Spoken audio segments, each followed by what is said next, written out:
Hey there, I'm Rachel. Welcome to PencilStash. Thanks for coming along with me today on my coloring journey.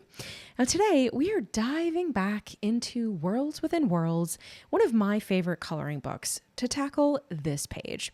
And it's kind of sort of technically a double spread, but we're just going to color the page here on the right. Now, the reason that I chose this page is I just love the movement in it.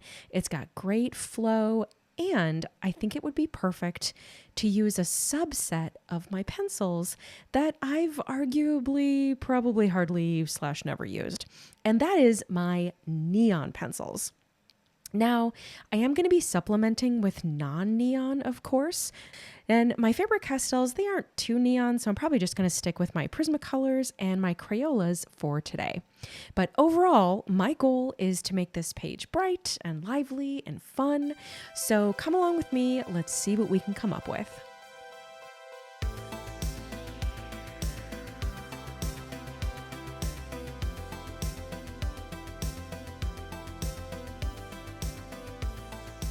All right, here's what I've pulled so far. Now I have my three kind of poster child neon Prismacolors, the yellow, the orange, and the pink, as well as electric blue, which might as well be neon. And I've also identified a really cool Crayola color called Fiery Rose that I'm going to be putting into the neon category, as well as Crayola's Absolute Zero. These are the little beauties that I'll kind of be starting out with. And since the koi's tail sort of doubles as water on this page, that's the whole thing about this book, I think my plan is going to be taking some of the non-blue neons that I've pulled and adding those brighter neons kind of sporadically kind of through the waves, almost as if the water were glowing in some places. Do I know how this is going to come out? Of course not. I never know before I finish if something's going to work out or not. If you do, you're probably not pushing the envelope enough. So we're just going to experiment. We're going to try it. So I'm going to start with my neon yellow. And right off the bat, I am so pleased with how this color lays down.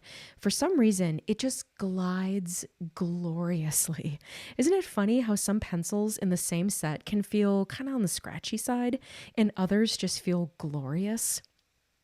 Thankfully, this one is the latter, and I'm going to try to strike the right balance between placing too much of these kind of neon colors down into the water and not enough. So I'm going to switch kind of back and forth between all of the colors, just kind of until I've struck that good ratio. Now, I need to sharpen this. And by the way, a few of you in the comments, you were nice enough to remind me that I use my sharpener incorrectly.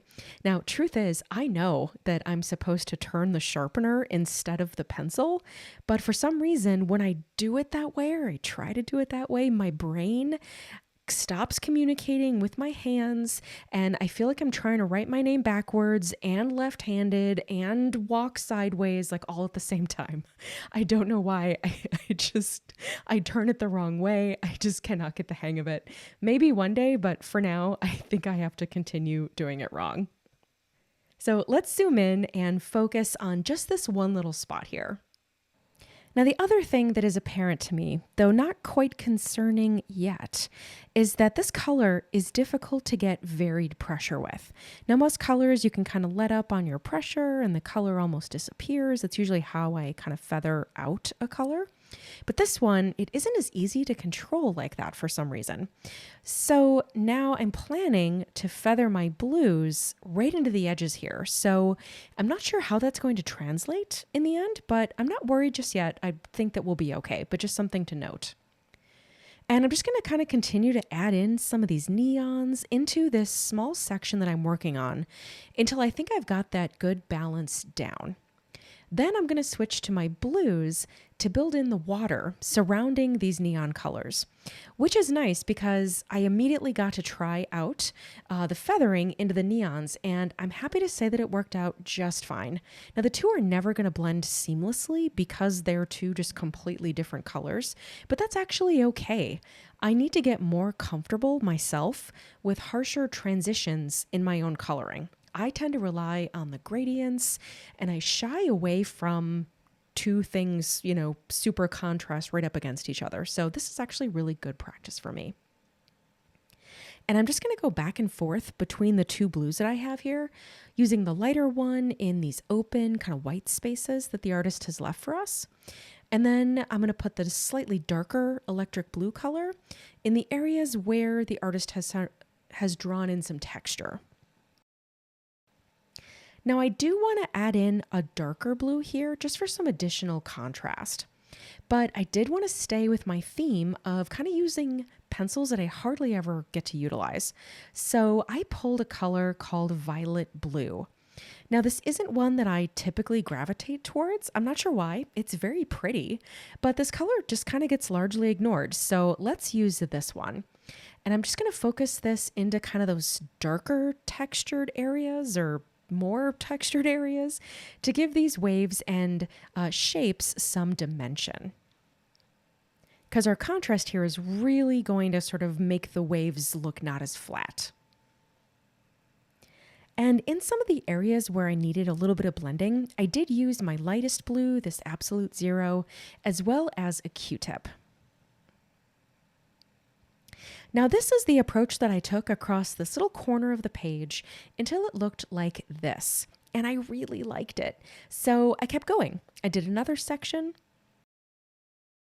and another, and another, and another, until hours and hours later, I was still coloring these koi fins. This book never disappoints in the detail or the tedious department. I think it's kind of a combo with my style too. I'm sure it doesn't help. I tend to use a lot of colors and a lot of layers in tiny little areas, so pages like this usually mean hours and hours of coloring. Now, eventually I did get to the end of the koi fins at least, and boy, was I happy with this. It looked so beautiful. Very, very happy. Really, really like how these neons are kind of playing off these blues. So let's keep going. I'm going to hit the pause button on the rest of the fish for now and focus on the background. Now, there isn't that much of it. Thank goodness. You guys know me and backgrounds. And this one is no different. I decided to go with purple. Why, you ask? I have no idea. In my head, I wanted something dark, something for our whimsical, kind of bright neon colors to stand out from. And I was actually tempted to use a marker here just to get a flat background color that would kind of recede. However, marker bleeds, and I really like the underside of this page. It's one that I want to color in the future. So I stuck with my colored pencils, 2 different purples to be exact, and I just kind of started to play around. Now, what I ended up with, I don't know, it's okay. It started out really promising, but as I kind of ventured upwards into kind of that wide open, like unknown territory up near the fish's head, things started to get a little wibbly wobbly, kind of weird. I didn't quite have a clear direction in my head of like what these shapes were going to be, but you know what? It's okay.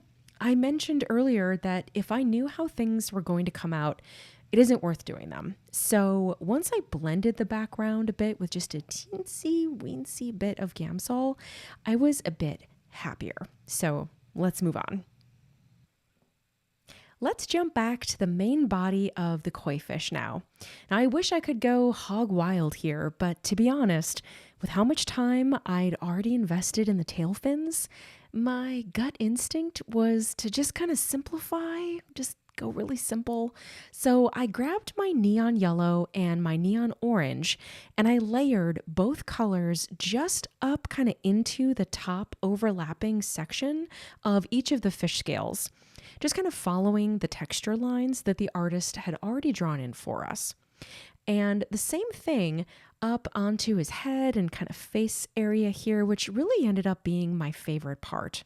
This was a really simple way to pack in some color, but also to let the tail fins really be the star on the page.